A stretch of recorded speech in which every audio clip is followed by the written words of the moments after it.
السلام عليكم مشاهدي قناتنا الكرام. أغرب 10 عمليات هروب من السجن التي سجلتها الكاميرات. الهروب من السجن أمر شائع، فقد شهدت الكثير من السجون على مر العصور حالات عديدة من الهرب، فعلى الرغم من وسائل الأمان التي توجد بهذه السجون من أسلاك شائكة وحوائط عالية، علاوة على الحراس الذين يعملون ليلا ونهار لمنع هروب أي من السجناء، إلا أن محاولات الهرب تلك تنجح في بعض الأوقات.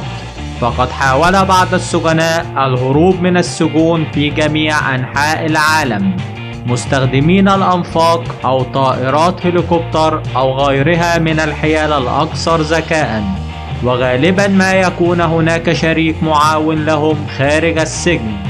وبعض تلك المحاولات لا نقرأ عنها في الصحف فقط، بل يمكننا أن نشاهدها أيضا. الفضل في ذلك يعود لكاميرات المراقبة التي أصبحت اليوم موجودة في كل مكان. وبالرغم من كون هؤلاء الأشخاص لصوص وقتلة، إلا أنهم حازوا على إعجاب الكثيرين بسبب تفكيرهم الذكي وقدرتهم على تخطي أصعب الحواجز والسجون ذات الحراسة المشددة. وفي فيديو اليوم سنشاهد معا أغرب 10 عمليات هروب من السجن التي سجلتها الكاميرات. الهروب بطائرة مروحية. قد يبدو هذا مشهدا سينمائيا، لكنه قد حدث بالفعل.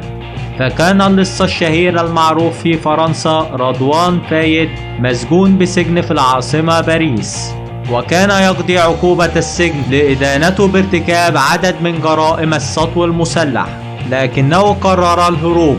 تم التخطيط جيدا لهذه العملية، وكانت الدقة في التوقيت مهمة جدا، لكن في النهاية لم تسير الأمور كما هو مخطط لها. يمكنكم رؤيته هو ومساعده وهم يحاولان بصعوبة تسلق الحبال للوصول إلى المروحية التي تنتظرهم على سطح السجن. ذلك يشبه ما كان يحدث في أفلام جيمس بوند، لكن الهروب الذي كان من المفترض أن يتم سريعا استغرق حوالي 6 دقائق. الحراس لم يتدخلوا لأنهم كان ليس لديهم أسلحة لمواجهة المجرمين المسلحين، فاختاروا عدم المخاطرة. قائد المروحية حاول جاهدا مساعدتهم في الصعود إلى المروحية بالإقلاع والهبوط، وفي النهاية استطاع فايد الهرب بمساعدة 3 من أعوانه مدججين بالسلاح. وكان قد استطاع المسلحون اصطحابه من غرفة الزيارة قبل هروبهم جوا. فقد تم اعتقال جميع المشاركين في عملية الهروب بعد ساعات قليلة من الهروب، باستثناء قائد المروحية الذي لم يتم العثور عليه. ولكن الشرطة قد عثرت على المروحية التي استخدمت في عملية الهروب، وليست هذه المرة الأولى التي يهرب فيها فايد من السجن.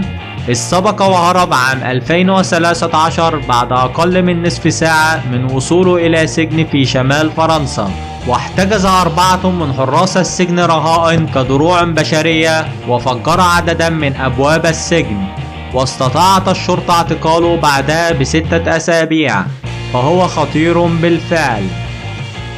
الهروب بالجرافة. في عام 1995 هرب 12 سجينا من سجن كوبنهاجن بالدنمارك. تم استخدام جرافة في عملية الهروب. صدمت الجرافة سور السجن ودمرته، وقام السجناء بالهروب من خلال الفجوة في الجدار. تم اعتقال 3 منهم على الفور، وتم اعتقال سائق الجرافة أيضا، على أساس ما حصل ليس حادثة، بل إنها عملية هروب جماعي مخطط لها من قبل، خاصة أن الحادث قد وقع بالتزامن مع مباراة كرة قدم في ملعب قريب من السجن، وذلك ساعد الهاربين على الاختفاء بين مشجعين المباراة. الهروب في صندوق القمامة. إن الهروب من السجن داخل صندوق القمامة فكرة لا بأس بها، وقد سمعنا عنها سابقا وقليلا ما تنجح. كانوا هؤلاء السجينين قد تميزوا بسلوكهم الجيد داخل السجن، لذلك سمح لهم بالعمل في مطبخ السجن. اتضح بعد ذلك أنه كله جزءا من خطة الهروب. اختبأ الرجلان في صناديق القمامة التي يتم إخراجها كل يوم من السجن. نجحت الخطة بالفعل، لكن أحدهم رأى السجينين وهما يخرجان من صناديق القمامة بعد ذلك وبلغ الشرطة، فشرعت الشرطة في عملية البحث عن السجينين على الفور. تصوير خطة الهروب بنفسهم. خطط 3 سجناء في سجن كاليفورنيا الأمريكي للهروب، وقد تم التخطيط لكل شيء باستخدام هاتف محمول. كما سجل السجناء كافة تفاصيل الهروب في مقطع فيديو لمدة 15 دقيقة قبل هروبهم. يتضمن الفيديو شرح الخطة المقرر لها تنفيذها، وتحدثوا في الفيديو عن الساحر هاري هوديني وخدعته الشهيرة في فتح الأصفاد. قالوا أنه من أجل الهروب سيحتاجون إلى عشرات الأمتار من الملابس المربوطة بعضها ببعض وخيوط الأحذية أيضا، كما أنهم بحاجة للتخلص من غطاء فتحة التهوية. من هناك تم الصعود إلى سطح المبنى، وبعدها لم يوضح أحد بطريقة النزول من سطح المبنى ومغادرة السجن. نجحت عملية الهروب بالفعل، واختفى السجناء لمدة أسبوع قبل أن تلقي الشرطة القبض عليهم مجددا. الهروب من الباب.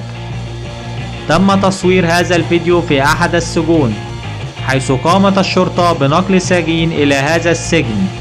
نزل الضباط وطلبوا من موظف السجن مساعدتهم لنقل السجين، فانتظر السجين اللحظة المناسبة للهروب من السيارة، ثم اندفع إلى الباب الذي كان على وشك الإغلاق.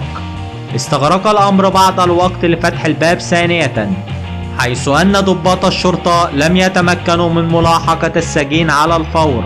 وبعد محاولتهم في فتح الباب والخروج سريعا، كان قد تمكن السجين من الفرار. وحتى بعد ساعتين من عملية التفتيش المستمرة بالكلاب، لم يكن الهارب موجود في أي مكان قريب من السجن، لكنه لم يتمتع بالحرية لفترة كبيرة، وتم القبض عليه في اليوم التالي مباشرة. الهروب بفك الأصفاد. تم القبض على هذه المرأة بتهمة السرقة في الفندق. وضعت هذه المرأة في الزنزانة وتركت مع هاتفها المحمول لترتيب الكفالة الخاصة بها، لكنها كانت تركز أكثر لخلع أصفادها، فحاولت إخراج يديها بكل استماتة إلى أن نجحت في سحب يدها. وقال الضباط بعد ذلك أن الأصفاد كانت ضيقة للغاية، بحيث لا يمكنها الإزالة من اليدين إلا بمفتاحها، إلا أن هذه المرأة استطاعت خلع أصفادها، وتركت قسم الشرطة على الفور مشيا على الأقدام، وذهبت إلى أقرب محطة وقود، حيث اعتقلتها الشرطة ثانية بعد ساعة واحدة من الهروب. الهروب من خلال النافذة. يبدو الهرب من النافذة بسيطا، لكن إذا كانت أبعاد النافذة 30 سنتي في 76 سنتي فهذا العجيب. القطط وحدها هي من تستطيع المرور من تلك الفتحة في هذه الحالة. ديريك إستيل البالغ من العمر 34 عاما تم اعتقاله بسبب سرقة سيارة وإطلاق النار على الشرطة. بعد دخوله السجن وضع خطة بمساعدة سجينين آخرين للهروب، بينما قام الاثنين بإلهاء الشرطة بافتعال بعض المشاكل مع بعضهما. هرب مسرعا عبر النافذة الصغيرة جدا. قبل ذلك حاول إجراء مكالمة هاتفية، لكن الهاتف لم يكن يعمل، فقد هرب بسرعة كبيرة، وكانت سيارة تنتظره في الخارج وأخذته نحو وجهة مجهولة. كانت عملية الهروب منظمة جدا، وتم تنفيذها بسرعة كبيرة، لدرجة أن رجال الشرطة لم يستطيعوا فعل أي شيء. الهروب من فتحة الطعام.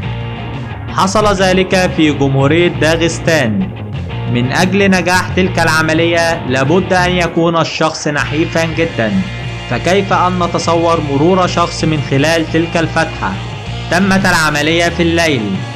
استغرق الخروج من تلك الفتحة وقت طويل.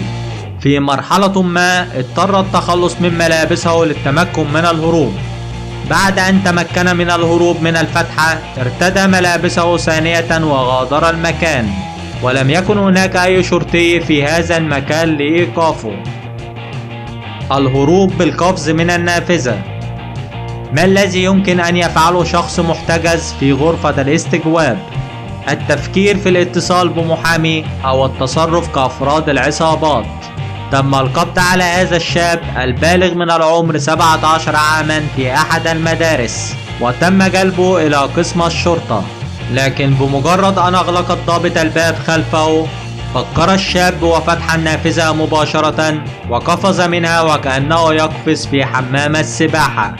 ذلك لا يصدق، فعل ذلك بكل سهولة، وعلى الرغم من أنه سقط من ارتفاع 4 أمتار إلا أنه لم يصب بأذى وجرى بعيدا عن مركز الشرطة. عاد الضابط بعد ذلك لغرفة الاستجواب وانذهل من عدم وجود الشاب المتهم. بدأت الشرطة عملية البحث على الفور، وتم القبض على الشاب بعد 3 ساعات في منزل صديقه. الهروب بالتنكر. قام عضو من العصابات البرازيلية يبلغ 42 عاما بارتداء ملابس نسائية، وحاول الهروب من السجن عن طريق التمويه بأنه ابنته، فقد وضع قناع سيليكون وباروكة على رأسه وارتدى الملابس النسائية. كان من المفترض أن يكون التنكر الذي فعله يؤدي به إلى الحرية، لكن ما حدث خلاف ذلك، فلم يقتنع حراس السجن بهذا التنكر وشكوا في هذه الفتاة، فقاموا بالقبض عليه وإزالة ما كان يرتديه من أشياء وكشف أمره. فقد ساعده في ذلك التنكر 7 من الذين زاروه في هذا التوقيت بإحضار له تلك الأشياء، وتم القبض على الجميع. بالمناسبة لم تكن هذه المحاولة الأولى له بالهروب، فقد حاول سابقا الهروب عبر مواسير المجاري هو و30 سجينا آخرين، لكن تم القبض عليهم جميعا. شكرا لكم مشاهدي قناتنا الكرام، وإلى اللقاء.